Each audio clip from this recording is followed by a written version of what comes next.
están? Buenos días. Buen día. Eh, la clase de hoy sería acerca de, bueno, antes que empecemos esto, ¿verdad? Es una clase bastante buena, da gusto, ¿verdad? Esta área, ¿verdad? En este caso, quería comentarle nada más que también vamos a tener que tener unos pequeños trabajitos que vamos a ir sumando puntos, aparte de los parciales, ¿verdad? Que ya creo que están en el cronograma luego, ¿verdad? Hay una parte donde casi a fin de año figura que hay que presentar unos casos clínicos, ¿verdad? Eso tenemos que determinar más adelante, ¿verdad? Para que vayan presentando por grupos, ¿verdad? Y va a valer puntos. Se va a poder hacer eso. O de todos modos vamos a ir haciendo pequeños trabajos que tienen que ir contestando. Ustedes también va a valer pequeños puntos, ¿verdad? De 2 a 3 puntos después de cada clase, ¿verdad? O por lo menos cada 2 clases se va a estar haciendo, ¿verdad?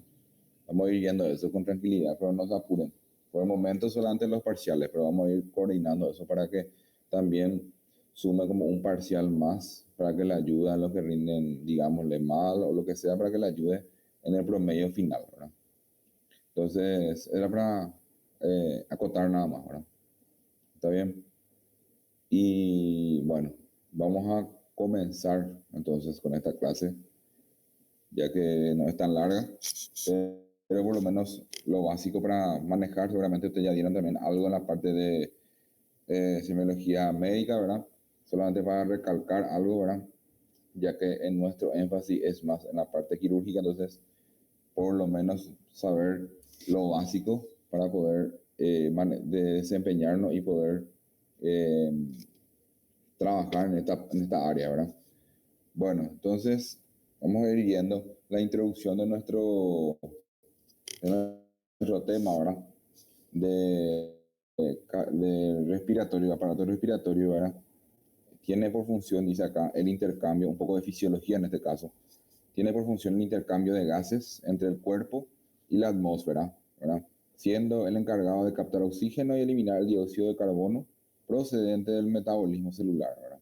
Entonces, este proceso respiratorio mecánico, que es la inhalación, el diafragma se contrae y se allana con la cavidad torácica, lo cual se amplía. Esta contracción crea un vacío que succiona el aire hacia los pulmones, y en la exhalación el diafragma se relaja y retoma su forma de domo y el aire es expulsado de los pulmones, ¿verdad? Entonces ese proceso mecánico ocurre en segundos, ¿verdad? En cada momento que uno está respirando sucede constantemente eso, ¿verdad? El proceso de intercambio dentro del sistema alveolar de los pulmones, las moléculas de oxígeno y dióxido de carbono se intercambian pasivamente por difusión entre el entorno gaseoso y la sangre, ¿verdad? Una vez que se realiza ese proceso mecánico, ¿verdad? Automáticamente eh, eso después ya se lleva la sangre oxigenada, una vez que pase por el área cardíaca, ¿verdad? Se va hacia la zona sistémica, ¿verdad? Para la irrigación y la oxigenación del organismo, ¿verdad? Siempre también hay que ayudar a mantener el equilibrio ácido-base en el cuerpo a través de la eficiente remoción del dióxido de carbono de la sangre, ¿verdad? Entonces ahí vemos, de repente, eh, vemos ahí el sistema de conducción, cuáles son, ¿verdad? En esta parte, así como en cabeza y cuello, ustedes ya vieron para evaluar, en este caso, la parte de las fosas nasales, la nariz, ¿verdad? La orofaringe, ¿verdad? Entonces, prácticamente forma parte, en cierta manera, también del camino o la secuencia del aire que ingresa a los pulmones, ¿verdad? Entonces, también el sistema respiratorio lo debemos de reevaluar, ¿verdad? Volvemos a repetir en este caso, ¿verdad? Recuerden que cada vez que nosotros evaluamos más cierta zona, va a ser mejor para ustedes y para el paciente, ¿verdad? Entonces, sistema de conducción, las fosas nasales, la boca, la epiglotis, la laringe, la tráquea, bronquios principales, bronquios lobulares, bronquios segmentarios y bronquiolos, ¿verdad? Ese es el sistema de conducción del aire en este caso. Y el sistema de intercambio sería en este caso los conductos, ¿verdad? Y los sacos alveolares, ¿verdad? Un poco de anatomía de vuelta. el espacio muerto anatómico o zona no respiratoria no hay intercambios gaseosos. Del árbol bronquial incluyen las 16 primeras generaciones bronquiales, ¿verdad? Siendo su volumen uno de ellos, ¿verdad? 150 ml, ¿verdad? Entonces, hay que tener en cuenta que 150 ml es lo que podemos introducir, ¿verdad? El volumen gaseoso o de aire, ¿verdad? En este caso, ¿verdad? Entonces, vemos aquí, de vuelta en el dibujo acá, cavidad nasal, fosa nasal, la laringe, la faringe, vemos la tráquea, ¿verdad? El pulmón izquierdo, el pulmón derecho. Entonces, sería lo que estábamos comentando ahí del sistema de conducción, ¿verdad? Entonces, hay que tener en cuenta eso. Esta parte sería 150 ml, perdón, me equivoqué acá, 150 ml sería el volumen residual en este caso o del espacio muerto, ¿verdad? Sería. Seguimos, ¿verdad? La ventilación, ¿verdad? Se ve el dibujo acá, ¿verdad? La ventilación es muy importante, ¿verdad? Es un proceso cíclico, consta de dos etapas. La inspiración, recuerden eso, que es la entrada de aire a los pulmones, y la expiración, que es la salida de aire.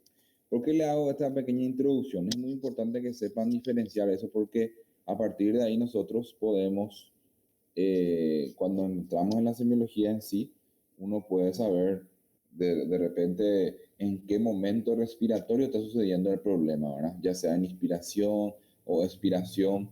Entonces, hasta eso tenemos que tener en cuenta, ¿verdad?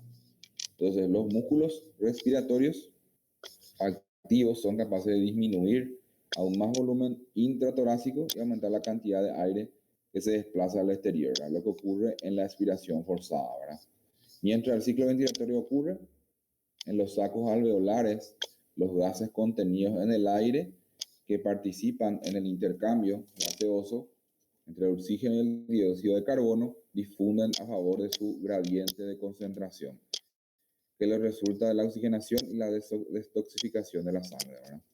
Entonces aquí vemos de repente un pequeño dibujo en la inspiración que sucede, ¿verdad? Y en la expiración, ¿verdad? En la inspiración el aire entra en los pulmones, ¿verdad? Como está la tráquea, la expansión de los pulmones, ¿verdad? La contracción de los músculos intercostales, ¿verdad? Lo que ocurre. La contracción de los músculos pectorales menores, ¿verdad? Aquí intercostales están contraídos, los músculos pectorales menores están contraídos, y contracción y descenso del diafragma. Eso es lo que ocurre cuando hay una inspiración, ¿verdad? Recuerden eso, ¿verdad? El músculo diafragma, una contracción y descenso, un poco de anatomía de vuelta a esto, ¿verdad? Y fisiología, contracción de los músculos intercostales y de los pectorales menores, ¿verdad? Y se expande el pulmón. Y en la expiración, vemos que el aire sale de los pulmones, entonces sale por aquí, por la tráquea, vemos aquí la contracción de los pulmones, ¿verdad? La relajación y elevación del diafragma, o sea, el diafragma se relaja, no se contrae, sube para arriba, asciende, ¿verdad? O se eleva en este caso. Los pulmones se achican o se contraen en este caso. Y lo contrario, ¿verdad? La relajación de los músculos pectorales menores y la relajación de los músculos intercostales. Entonces tienen que tener en cuenta qué es lo que sucede en la inspiración y en la expiración, ¿verdad? Para tener en cuenta eso y reevaluar en la fisiología respiratoria, ¿verdad? Entonces, vemos acá pequeños tips, ¿verdad? Hay que tener en cuenta los tips para ciertas cosas, ¿verdad? Por ejemplo, en el área respiratoria tenemos la edad, por ejemplo. Entonces podríamos estar viendo de repente una hemóptisis en joven, una tuberculosis, ¿verdad? Podríamos pensar una estrechez mitral en el adulto, un carcinoma broncogénico, por ejemplo. El domicilio y características de la vivienda, ¿verdad? Hacinamiento y la pobreza, tuberculosis, hidatidosis, micosis profunda, ¿verdad? Entonces, volvemos a entrar otra vez en el tema de los datos de filiación. La edad es importante para tener algunos que otros patrones de patologías según la edad, ¿verdad? Y el domicilio, ¿verdad? Que es el caso en este caso, ¿verdad? También importaría en este caso para adquirir ciertas enfermedades que podrían ser contagiosas o en este caso debido al hacinamiento, ¿verdad? La aglomeración en este caso en un domicilio. Después vemos aquí el tabaquismo. Tabaquismo también hay que tener en cuenta en los datos de, digamos, de los hábitos tóxicos, ¿verdad? La edad de comienzo del hábito, cantidad de cigarrillos al día y atados al año, o sea, anotados al año, ¿verdad? Eso sería anotados. Enfermedades anteriores relacionadas con la consulta actual, ¿verdad? Ejemplo, si tuvo una hemóptisis con antecedentes de bronquitis crónica, por ejemplo, ¿verdad? Hay que tener en cuenta eso en el área. Intervenciones quirúrgicas, ¿verdad? De un tromboembolismo pulmonar, por ejemplo. Manifestaciones alérgicas, ¿verdad? Hay que tener en cuenta. Rinitis o urticaria. Orientar hacia el cuadro de asma, ¿verdad? Entonces, hay que tener en cuenta eso, ¿verdad? Entonces, rinitis urticaria, sí o sí, probablemente esté orientado a eso, ¿verdad? Entonces, preguntar eso justamente para ver si no hay un cuadro concomitante a eso, ¿verdad? Después tenemos los antecedentes familiares. Vemos que en los antecedentes familiares podemos tener asma, ¿verdad? Familiares con urticaria, eczema o rinitis alérgica, ¿verdad? Y también podemos tener tuberculosis, hemóptisis, fiebre prolongada. Entonces hay que tener en cuenta para los antecedentes familiares.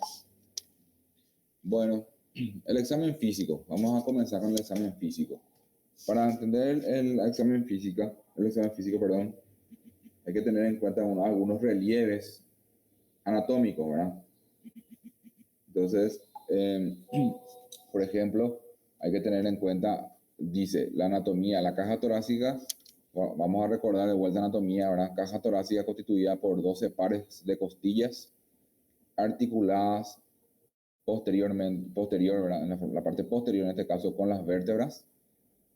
Por anterior, las 7 primeras se articulan con el esternón. Las 7, la 8, la 9 y la 10 se van uniendo entre ellas y forman el reborde costal. Y la unión de estos, derecho e izquierdo, más la extremidad inferior del cuerpo del esternón, el ángulo costal, ¿verdad? También tenemos aquí el ángulo esternal o de Lewis, ¿verdad? Entre el manubrio y el cuerpo del esternón, punto de referencia de la segunda costilla. Eso tienen que grabarse en la cabeza, eso de la segunda costilla, ¿verdad? Porque es un punto de referencia anatómica y semiológica para poder evaluar a los pacientes, ¿verdad? En el área torácica. Entonces, recuerden eso, el ángulo de Lewis, ¿verdad? Según referencia anatómica, segunda costilla. Después, por ende, si es la referencia de la segunda costilla, automáticamente debajo de ella o encima de ella en este caso, estaría el segundo espacio intercostal, ¿verdad? Entonces, la apéndice sigmoides corresponde a la punta del esternón, ¿verdad? Y la apófisis espinosas prominentes de la séptima cervical también hay que tener en cuenta para un manejo de la zona torácica. O sea, a partir de ahí probablemente ya entra al área torácica, al área pulmonar, ¿verdad? Vemos aquí la forma de la caja torácica, en este caso, forma de jaula torácica, ¿verdad? Un cono truncado. ¿Qué sería eso? Un cono truncado, un cono invertido en este caso, ¿verdad? Un cono. Entonces, recién nacidos va a ser redondeada, ¿verdad? En los recién nacidos. En la pubertad, el aplanamiento antero-posterior se evalúa, ¿verdad? Y pasando los 50 años, se redondea, ¿verdad? O sea, las personas se vuelven, el tórax se redondea. Entonces va cambiando otra vez la anatomía, en este caso, de los pacientes, ya sea del niño, del recién nacido, del adolescente y del adulto, ¿verdad? El adulto mayor. Entonces hay que tener en cuenta también esa parte, ¿verdad? Las líneas anatómicas, tenemos la posterior, línea vertebral a nivel de la apófisis espinosas, las líneas escapulares paralelas a la línea vertebral pasan por la punta de las escápulas, ¿verdad? Y la anterior, que es la medio external, pasa vertical a la mitad del esternón y la línea medio clavicular pasa en la mitad de las clavículas. Las líneas laterales tenemos la línea axilar anterior verticalmente y pasa por el pliegue axilar. La línea axilar posterior pasa por posterior del pliegue axilar y la línea axilar media pasa por la parte media del pliegue axilar. Entonces, ¿por qué pongo hincapié en esto? Porque ustedes cuando van a evaluar un paciente tienen que describir esto en la historia clínica, en la parte de la semiología torácica, por decirlo así. De repente si encuentran algo en cierta región, por ejemplo, en la región medio esternal, entonces tendrían que colocar ese vocabulario. Se encuentra tumoración en la línea medio esternal, por ejemplo. O se encuentra, no sé, un roncus en la línea medio clavicular. O se oculta un roncus en la línea medio clavicular. O se encuentra, qué sé yo, tumoración en la línea axilar media, derecha, por ejemplo, ¿verdad? A nivel de tal espacio intercostal. ¿Por qué? Para que uno cuando escuche ese examen físico, uno pueda imaginarse dónde mismo está el problema, ¿verdad? Entonces, por eso es que estamos haciendo un pequeño énfasis en esta parte de la anatomía de superficie, porque en semiología eso es importantísimo. Entonces, hay que tener en cuenta eso. Vemos ahí unos dibujos para evaluar, ¿verdad?, las líneas que dijimos, ¿verdad? Tenemos la línea vertebral, ahí que se ve justamente. Tenemos la línea escapular, ¿verdad? Pues es a nivel de las escápulas, ¿verdad? Tenemos, y ahí se ve el dibujo de qué podríamos encontrar ahí, ¿verdad? Podemos ver ahí el pulmón, cómo se encuentra ahí, ¿verdad? ¿Qué podríamos encontrar, ¿verdad? Del lado anterior, en este caso, tenemos ahí la tercera línea costal, sexta línea costal, ¿verdad? Y vemos ahí cómo abarca el pulmón, ¿verdad? Derecho, ¿verdad? Tenemos la línea external, la línea medio external. Entonces, a tener en cuenta qué es lo que podríamos, qué órganos internos estaría en esa zona, ¿verdad? Vemos aquí también la línea lateral, ¿verdad? Tenemos la sexta línea costal, ¿verdad? Y tenemos la línea axilar anterior, la línea axilar media y la línea axilar posterior. Entonces, si ven ahí como el pulmón, qué estructura del pulmón se podría estar observando, ¿verdad? Lóbulo superior, medio, inferior del lado derecho. Bueno, entonces seguimos. Vemos aquí. Recuerden, siempre hay que tener en cuenta los siguientes pasos para cualquier área de la semiología, ¿verdad? Recordemos, inspección, palpación, percusión y auscultación. Y en el tórax, sí o sí se sigue ese parámetro. Entonces, la inspección se ve aquí, dice paciente sentado, tórax descubierto, de ser posible siempre tienen que estar sin la remera del paciente, ¿verdad? Ya sea mujer u hombre, ¿verdad? En este caso para poder evaluar mejor, ¿verdad? Obviamente ustedes tienen que buscar una zona donde no se cuide el pudor del paciente, ¿verdad? Se ha de realizar por los 4 costados, ¿verdad? Se verifica la configuración del tórax, movimientos respiratorios, estado de la pared torácica, ángulo sifoideo y epigástrico, ¿verdad? Entonces una mirada completa, ¿verdad? Anterior, posterior y laterales, ¿verdad? Entonces, el examen físico, vemos, por ejemplo, las alteraciones, formas anormales del tórax, por ejemplo, ¿verdad? Vemos un ejemplo acá, el tórax en tonel, ¿verdad? Tórax enfisematoso. Después tenemos aumento del ángulo anteroposterior, el ángulo sigmoide obtuso, de repente ligera acentuación de la convexidad del torso, ¿verdad? Entonces, eso tenemos que evaluar. Acá también hay un libro bastante bueno, ¿verdad? Por ahí, si tienen la oportunidad de comprar, creo que varias veces ya le dije a varios grupos, ¿verdad? Que es la semiología de Netter. Así como había un libro de anatomía de Netter, había un atlas de Netter, hay un atlas de semiología de Netter, que justamente acá, a unas imágenes de ese libro, son bastante buenas, ¿verdad? Después tenemos el 2, ¿verdad? Que es la tórax en quilla, que es el pectus carinatum, ¿verdad? O pecho de pichón, aparentemente, ¿verdad? El esternón protruye hacia adelante y común como secuela de raquitismo, ¿verdad? Se ve aquí, en este caso, el ejemplo, ¿verdad?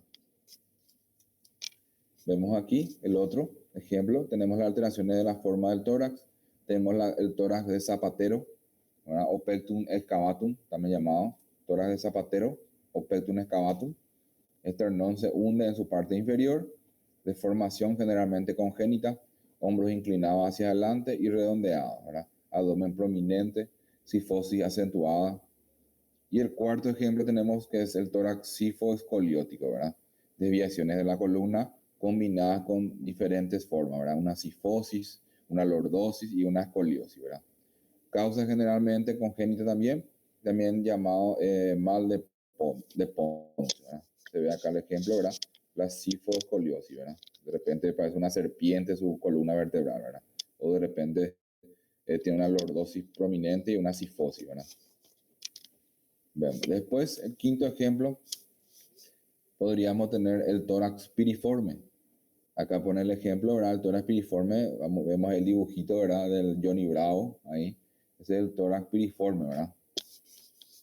El dibujito este es Johnny Bravo, ¿verdad? Tórax piriforme, o lo asemeja a una pera invertida, ¿verdad? Entonces, expansión de la parte superior del tórax, adelgazándose hacia abajo, pera invertida, ¿verdad?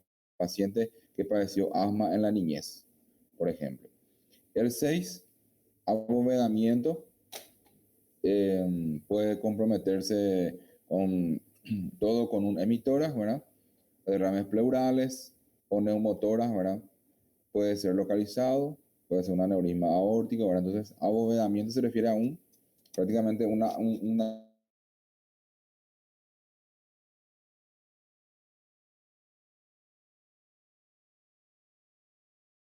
motoras de un lado, probablemente ese lado tendrá algún tipo de disminución del tórax y por ende el otro tórax probablemente esté aumentado o abombado, o de repente hay algún tipo de diferencia, ¿verdad? Eso sería el abovedamiento. Vemos aquí también, número 7, las retracciones o los tirajes en este caso, ¿verdad? Obstrucción de vía aérea, ¿verdad? Vemos ahí, se observa en la inspiración, vemos la retracción del hueco supraesternal también, entonces podemos evaluar eso, ¿verdad? Los movimientos respiratorios se deben analizar con frecuencia, amplitud y el ritmo, ¿verdad? Si se trata o no de algún tipo de respiración, ¿verdad? Hay que evaluar bien los tipos de respiraciones, podemos ir evaluando, ¿verdad? Y ángulo sifoideo, recordemos que la respiración en el hombre es tóraco-abdominal y en la mujer es abdominal prácticamente, perdón, torácico, ¿verdad? Entonces, de repente, si nosotros observamos, por ejemplo, que la mujer empieza a respirar más con el abdomen que con la caja torácica, probablemente tenga alguna patología, que es lo que se llama de repente podemos evaluar, eso sería la respiración paradójica, ¿verdad? Que y se invierte la respiración. La misma cosa que en el hombre. En el hombre, por ejemplo, es tóraco abdominal, ¿verdad? De repente le falta la respiración y empieza a realizar una respiración más torácica, ¿verdad? Se vuelve más una respiración de una mujer, ¿verdad? Entonces ahí probablemente le esté faltando el aire, ¿verdad? Es una respiración paradójica en el hombre también. El ángulo sigmoideo o epigástrico, aproximadamente de 90 grados, más obtuso de pacientes pícnicos y enfisematosos, ¿verdad? Esto ya habíamos hablado nosotros cuando hablamos de ectoscopía, ¿verdad? El ángulo sigmoideo o epigástrico, ¿verdad? O el ángulo de Charpy, ¿verdad? Entonces, cuanto más obtuso en pacientes pícnicos, ¿verdad? O brevilíneo en este caso, y enfisematosos. Y el ángulo en pacientes longilíneos y asténicos es más agudo, ¿verdad? Bueno, la piel, hay que tener en cuenta la piel también de la región torácica, así como también habíamos hablado cuando hablamos en cabeza y cuello, también teníamos en cuenta la piel de la cara o del rostro, del cuello. La misma cosa vamos a tener en cuenta en la zona torácica, ¿verdad? Esto es a la inspección, ¿verdad? Entonces, piel, tejido celular subcutáneo y los músculos, hay que tener en cuenta al examen físico de la inspección, ¿verdad? Podemos evaluar un nevos en araña, ¿verdad? Los nevus en araña, ¿verdad? Los lunares en este caso sería en hepatopatías crónicas, de repente vesículas, costras en el herpes zóster, cicatrices por cirugía o traumatismos, fístulas por osteomielitis costal o actinomicosis, atrofias musculares debido a procesos pulmonares crónicos, circulación venosa colateral, edema en esclavina, ¿verdad? En el síndrome mediastínico, ginecomastia también está muy de moda ahora justamente en los hombres de repente se ve mucho, ¿verdad? Eso ya por utilizar muchos anabólicos de repente, ¿verdad? O por la obesidad misma, ¿verdad? Bajar de golpe de peso, ¿verdad? También se ve en el cáncer pulmonar, ¿verdad? De forma homolateral a la lesión, ¿verdad? También se puede ver en los pacientes con cirrosis, ¿verdad? Ginecomastia bilateral, por hiperestrogenismo, ¿verdad? Cirrosis hepática y por hiperprolactinemia medicamentosa o prolactinoma, ¿verdad? Se puede evaluar también la ginecomastia bilateral. Bueno, una vez terminado la parte de la inspección, pasamos a la palpación. La palpación del tórax hay que tener en cuenta. Mediante esta se puede sentir vibraciones que se generan en el interior del tórax, así como también verificar su expansión y elasticidad torácica, ¿verdad? O sea, todo lo que nosotros vimos a la inspección, ¿verdad? Lo que acabamos de mencionar, al palparlo deberíamos de sentir eso, ¿verdad? Todo lo que sea tumoraciones, cicatrices, todo lo que recién mencionamos, deberíamos de palpar o sentirlo, ¿verdad? Con las manos, ¿verdad? Aparte de eso, se tiene que evaluar la elasticidad torácica, la expansión y las vibraciones, ¿verdad? Entonces acá hay un ejemplo que dice el libro de California, ¿verdad? Semiotecnia, maniobra de Rual tomando de semiología, ¿verdad? Que es la maniobra de la expansión torácica, ¿verdad? En el ápice pulmonar, o sea, en la parte superior del tórax, en la parte posterior, esa maniobra para evaluar la expansión torácica, ¿verdad? Entonces uno observa, va observando cómo los dedos pulgares se van movilizando o se van acercando uno con otro. Si normalmente está correcto la expansión pulmonar, uno va a observar y se va a estar moviendo los dos dedos.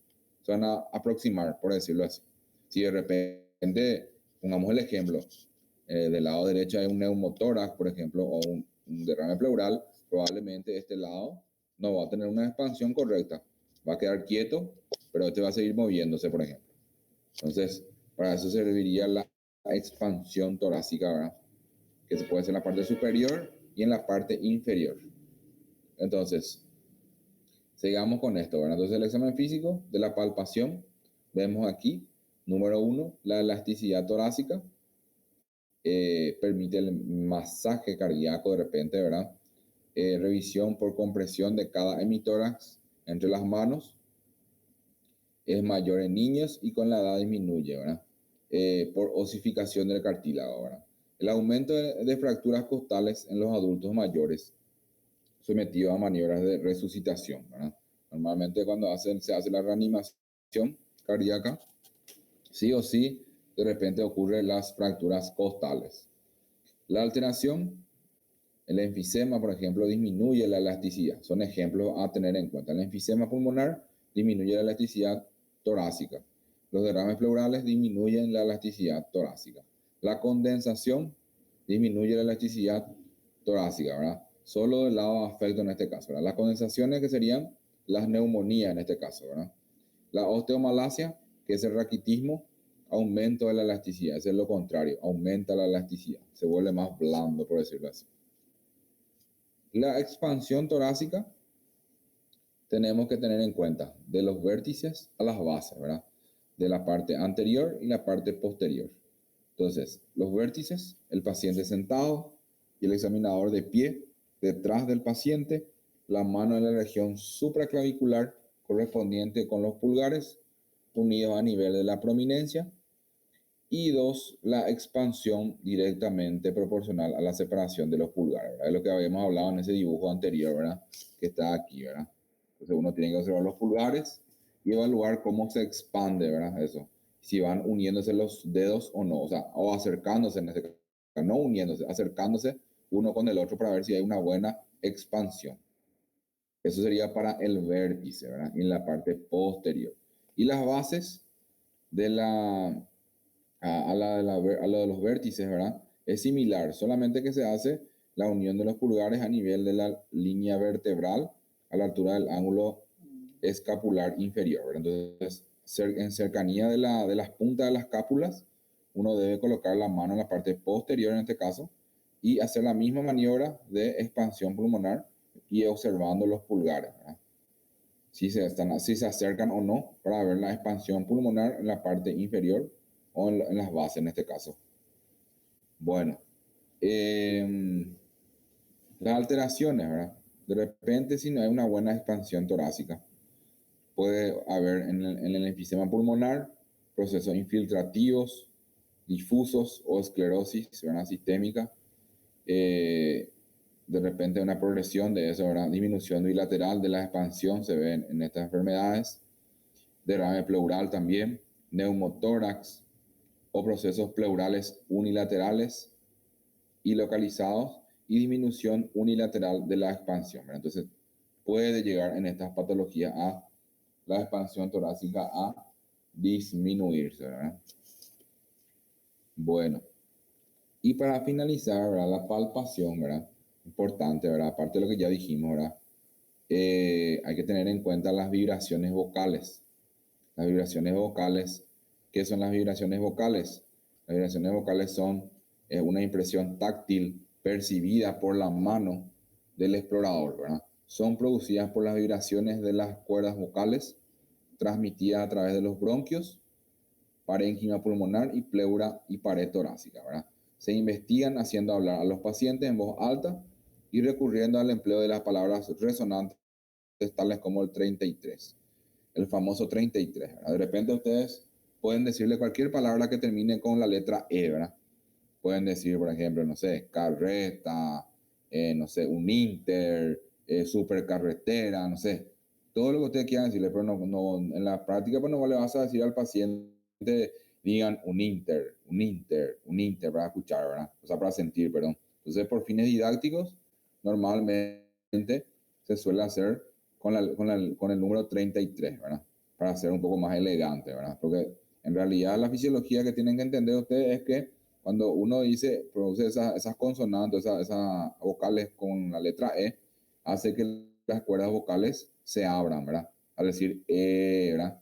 Eso hace que las cuerdas vocales se abran y se transmita las vibraciones a nivel pulmonar, ¿verdad? Entonces, eso es lo que uno tiene que percibir si está normal, ¿verdad? Si de repente en todo el pulmón se puede percibir esas vibraciones vocales, ¿verdad? Se coloca la mano suavemente y sin tensión para que las múltiples articulaciones de esta, al movilizarse, nos suministren una mejor información. Normalmente para esta maniobra que está ahí mostrando acá, normalmente no está tan correcta que digamos. Bueno, este es para la expansión torácica. Esta es la expansión torácica. Ahora para las vibraciones se puede hacer con el canto de la mano o se puede hacer con la palma de la mano, pero con los dedos, con las yemas de los dedos son los que se tienen que palpar, con la yema de los dedos para sentir las vibraciones, ¿verdad? Y esto esta forma que sería para delimitar hasta dónde llega el pulmón, por ejemplo. Uno pone esta zona y delimita, por ejemplo, la parte inferior del pulmón con esta maniobra para saber hasta dónde llega el pulmón, ¿verdad? Y simplemente gracias a las vibraciones vocales, ¿verdad? Bueno, aquí vemos las vibraciones vocales, las alteraciones en las vibraciones vocales, los procesos que originen una condensación o una hiperdensidad del parénquima pulmonar favorecerá a su mejor percepción. Habrá aumento en las vibraciones vocales y la hipodensidad en el enfisema. Traerá aparejada una disminución de las vibraciones vocales, ¿verdad? Entonces, de repente podría estar habiendo un aumento de las vibraciones vocales, o sea, la vibración se siente más fuerte, por decirlo así, ¿verdad? Y de repente también por una hipodensidad como el enfisema disminuye las vibraciones vocales, ¿verdad? También en la obstrucción bronquial, como la atelectasia, al impedir la transmisión de las vibraciones vocales, ocasiona igualmente la disminución o abolición de las mismas, ¿verdad? Y tercero, la presencia de una lámina líquida dentro de la cavidad pleural forma un sistema no homogéneo que sirve de amortiguador de las vibraciones vocales, ¿verdad? O sea, cuando hay líquido en este caso, ¿verdad? Los derrames pleurales, de acuerdo con su cuantía, se encontrará en disminución o abolición de las vibraciones vocales. Entonces, a tener en cuenta eso, ¿verdad? Entonces, sabiendo eso, uno va a ir construyendo los síndromes en el pulmón, ¿verdad? Pasamos al siguiente paso, que sería la percusión. En la percusión, de repente se realiza en las regiones de la cara anterior, posterior y laterales del tórax, ¿verdad? La percusión debe ser débil, recordando que los datos recogidos son tanto auditivos como táctiles, ¿verdad? Cuando hace uno la percusión, tienen que ser los datos que van a recabar, sería escuchar y tactar, ¿verdad? Al mismo tiempo, ¿verdad? Entonces, se coloca al paciente sentado y al examinador a su espalda, perdón, o sea, el examinador atrás del paciente en este caso, la cabeza hacia adelante, los brazos plegados al frente para que el tórax posterior y anterior y lateral subirá los brazos por encima y la cabeza, ¿verdad? Se percuten los espacios intercostales de arriba hacia abajo, de medial a lateral, ¿verdad? De arriba a abajo, de medial a lateral, a intervalos de 4,5 centímetros aproximadamente, ¿verdad? Entonces, esa medida de 4,5 centímetros aproximadamente sería más o menos la medida que hay entre cada espacio intercostal, en cada costilla, por decirlo de verdad. Entonces, por eso es importante el relieve anatómico, ¿verdad? Acá ustedes ven, lo primero que deben hacer es buscar el ángulo de Lewis, buscar el segundo, digámosle, el ángulo de Lewis, y buscamos la inserción de la costilla, y por debajo ya está el segundo espacio intercostal. Entonces, a partir de ahí, en cada espacio intercostal uno debe estar percutiendo, ¿verdad? Y más o menos va a esta medición, ¿verdad? De 4,5 centímetros. Entonces, uno percute en cada espacio intercostal y nos vamos, como dice aquí, ¿verdad? De arriba hacia abajo, ¿verdad? Y de medial a lateral. O sea, empezamos prácticamente desde aquí y nos vamos para acá. De aquí nos vamos para acá, de aquí nos vamos para acá. Normalmente se tiene que hacer comparativo del lado derecho, del lado izquierdo, del lado derecho, del lado izquierdo. ¿Para qué? Para que ustedes, que les falta, que están empezando, sería lo ideal hacer una comparación de los dos lados. Siempre los dos lados para poder tener en cuenta cuál es que está sano y cuál es que está con problema. O viceversa, si están los dos con problemas, ¿verdad? Entonces, en la parte anterior y la parte posterior, de repente, ¿verdad? Teniendo en cuenta siempre los relieves anatómicos, ¿verdad? Las cápulas, tenemos acá en la parte posterior, tenemos la columna, ¿verdad? Entonces, no debemos percutir en esta zona ni tampoco sobre las cápulas. Tiene que ser en esta zona donde está el parénquima pulmonar. Acá, inclusive ya marcó acá el parénquima pulmonar. ¿Y cómo uno va a saber hasta dónde percutir acá? Probablemente va a saber con qué, con las vibraciones vocales.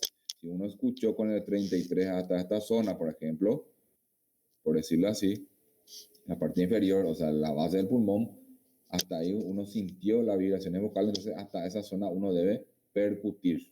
La misma cosa en la parte anterior, llega uno hasta la base del pulmón, ¿verdad? Y escuchó, o sea, sintió las vibraciones vocales y hasta esa zona hay que percutir.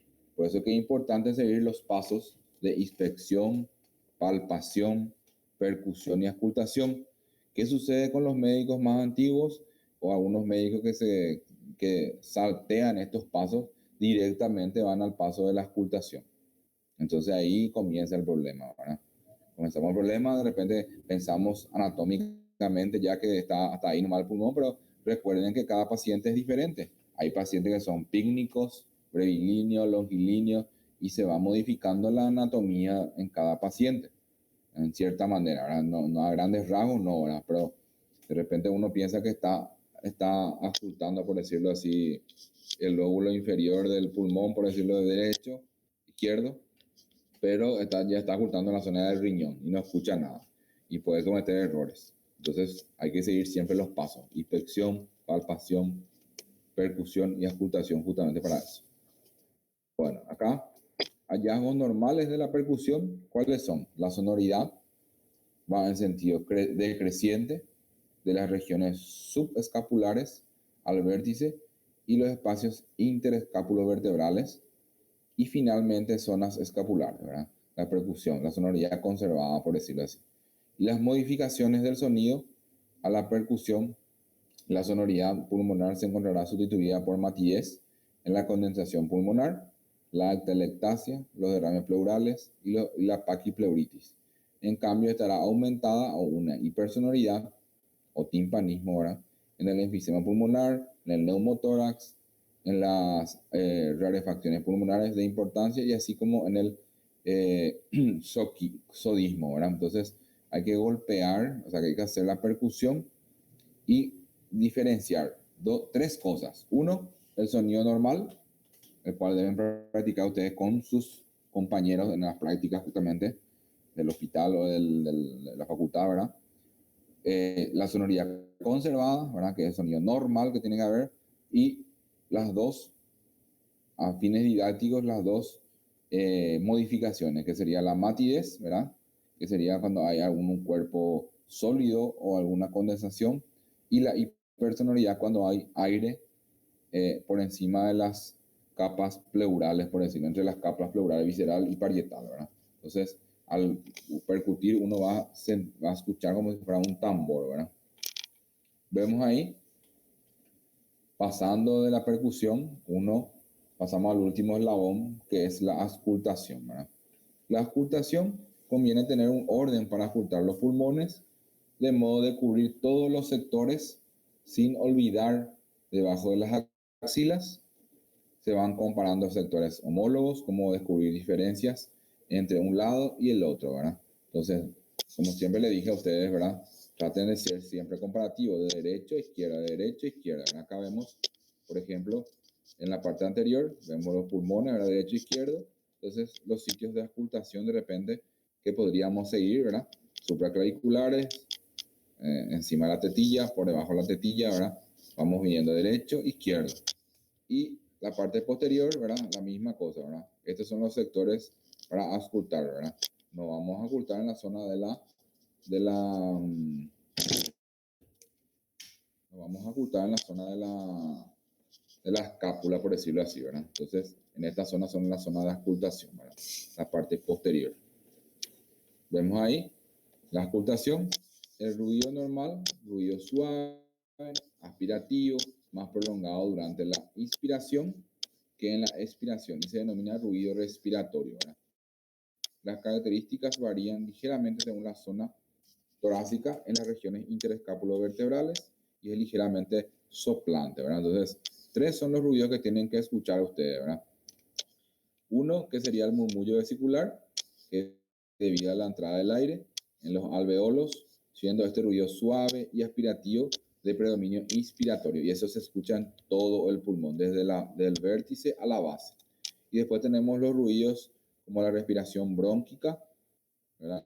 Que se escucha en la zona bronquial, y la respiración broncovesicular, que se escucha en ciertas zonas del pulmón también, ¿verdad? El único ruido normal que se escucha en todo el pulmón es el murmullo vesicular. Lo demás no, ¿verdad?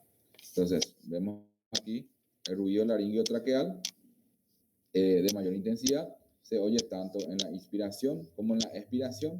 Su timbre es parecido al que se obtiene al soplar a través de un tubo, ¿verdad? Es originado por el paso del aire a través de las vías respiratorias altas, principalmente la laringe, ¿verdad? Y eso es justamente en esta zona, ¿verdad? En esta zona es la respiración bronquica, ¿verdad? Y normalmente el murmullo vesicular es el que domina, ¿verdad?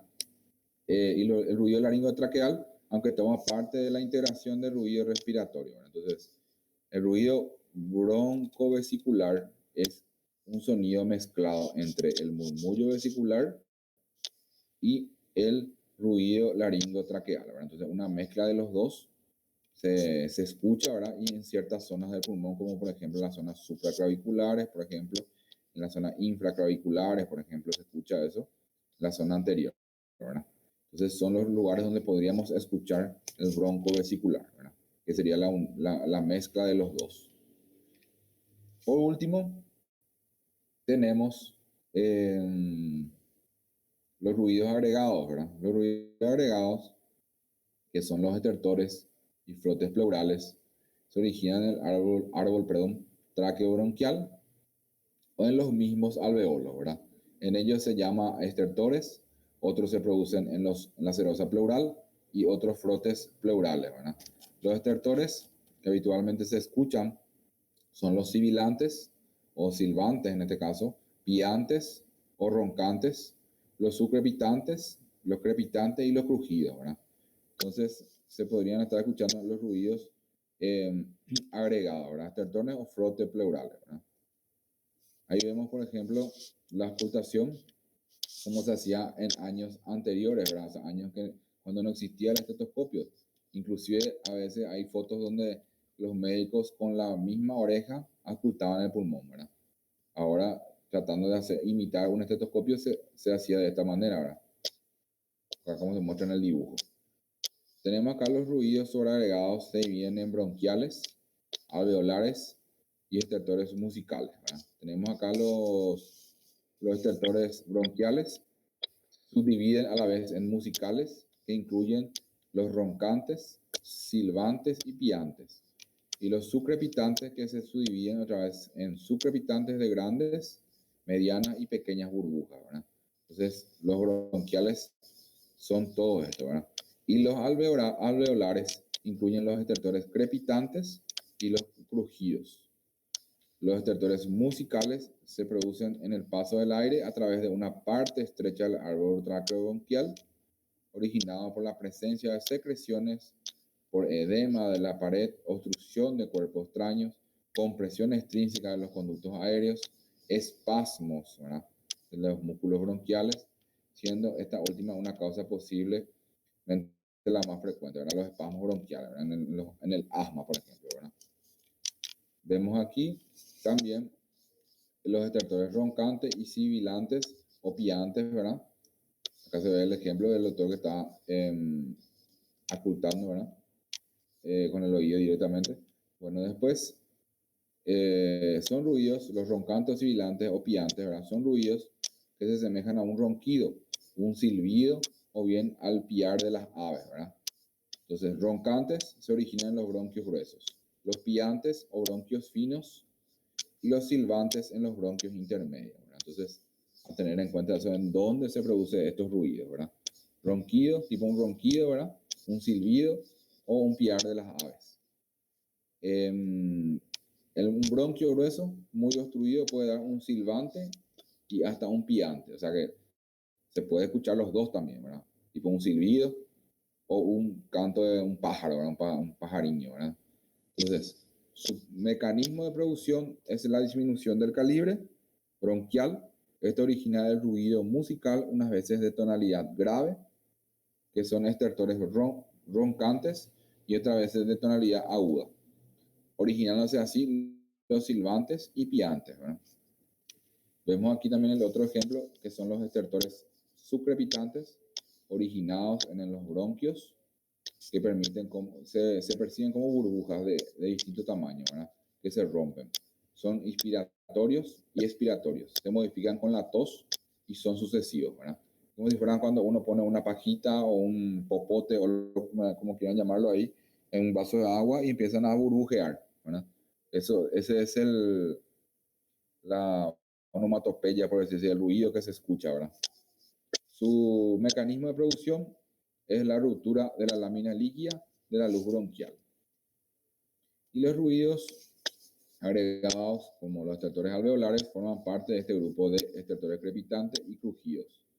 Y los estertores crepitantes, donde burbujas muy finas, simultáneas, y todas al final de la expiración no desaparecen con la tos, ¿verdad? Y lo producido al separarse las paredes alveolares de sustancias o más o menos adherentes contenidas dentro de los alveolos, se producen burbujitas, todas pequeñas, ¿verdad?, todas iguales y todas al final de la expiración. Entonces recuerden, el subcrepitante se da en la inspiración, que es cuando el alveolo alcanza su máxima distensión, ¿verdad? Por eso es que insistimos hace rato al ingreso de la clase, ¿verdad?, de saber en la inspiración o en la expiración es que se producen los ruidos o ciertos defectos, ¿verdad?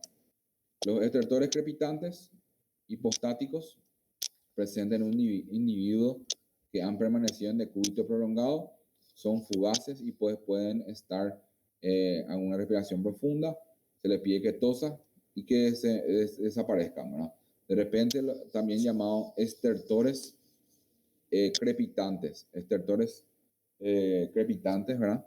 O estertores de decúbito también se le llama, ¿verdad? Estertores de decúbito o estertores crepitantes hipostáticos. O también llamado en otros libros estertores marginales, también se le llama, ¿verdad? Son los estertores crepitantes hipostáticos. ¿Por qué?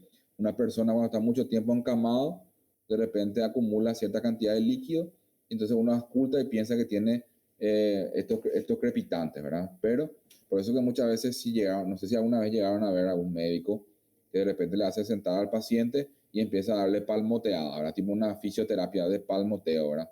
Esa palmoterapia lo hace para justamente movilizar estos estertores crepitantes, entonces ahí recién es auscultar y no cometer algún tipo de fallo al diagnóstico, ¿verdad? Las zonas basales pulmonares no ventiladas al respirar y al desplegarse poseen estos estertores que desaparecen tan pronto se ventilan después de una respiración profunda o después de un golpe de tos también, ¿verdad? Le pueden pedir también que tenga un acceso de tos el paciente también, ¿verdad? Después tenemos los crujidos, son de origen parenquimatoso, se oyen en la inspiración de timbre áspero, semejante al frotamiento de dos uñas, ¿verdad?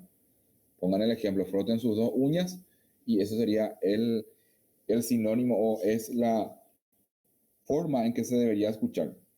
No simultáneos siempre, pueden ser sucesivos o no desaparecen con la tos. Se originan por la presencia de contenido espeso, pegajoso dentro del parénquima, ¿verdad? Una excavación parenquimatosa, ¿viste? Puede ser una tuberculosis, por ejemplo. Después vemos ahí el ejemplo, la vía aérea superior, vemos que se puede escuchar un estridor laringio, por ejemplo, en el árbol bronquial, los roncus y la sibilancia, ¿verdad? Un resumen prácticamente. En el parénquima pulmonar se escuchan los estertores secos y húmedos y soplo tubárico, y en la pleura el roce pleural o soplo pleural, ¿verdad? Un pequeño esquema de lo que se podría estar auscultando en el pulmón, ¿verdad? Bueno, ¿alguna pregunta hasta aquí para ver un poco nuestro horario?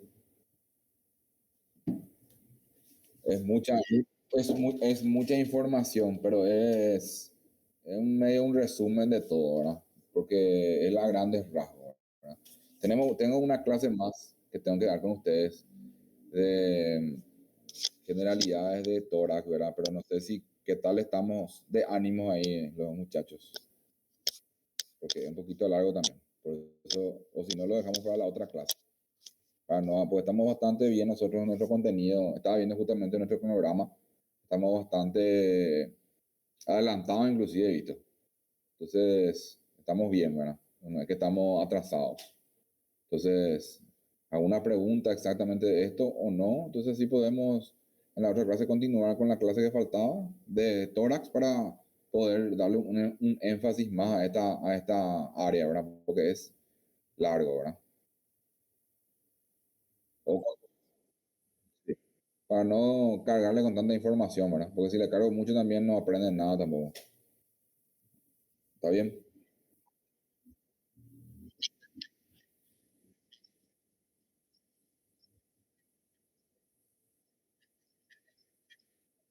Claro, sintetizar un poquitito mejor, ¿verdad? Sí, mejor eso.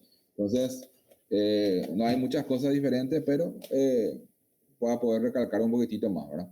Porque el otro es, la otra diapositiva es una semiología del tórax en forma general. Esto ya es más enfatizado al pulmón, ¿verdad? Recuerden que ustedes, la semiología del tórax, cuando ustedes lean su libro, dice semiología del tórax, y dentro del tórax está cardiovascular, y área central en este caso, y sistema pulmonar, ¿verdad? No es solamente, o sea, eso es lo que tienen que tener el concepto de ustedes, no es que decimos semiología del tórax y es pulmón nada más, ¿verdad? Semiología del tórax entra todo, ¿verdad? Pero solamente que lo vamos dividiendo otra vez nosotros, ¿verdad? Por parte, ¿verdad? Para tener un poco una mejor noción de eso, ¿verdad? Bueno, Y no hay preguntas entonces, chicos, ¿verdad? Pero traten de leer un poquito del libro de Banuno.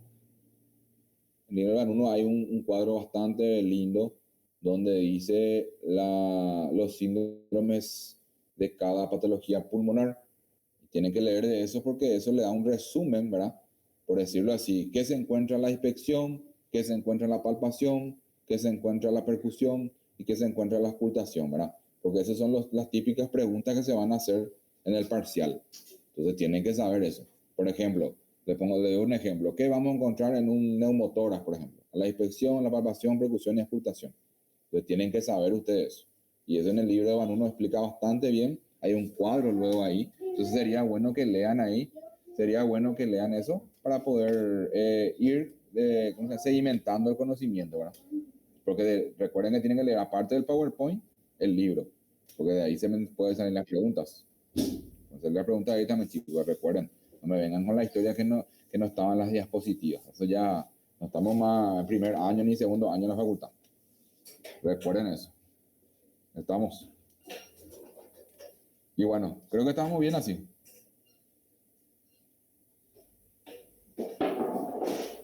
Perfecto, doctor. Gracias por hoy. Bueno, quedamos así entonces, chicos, por el momento. No.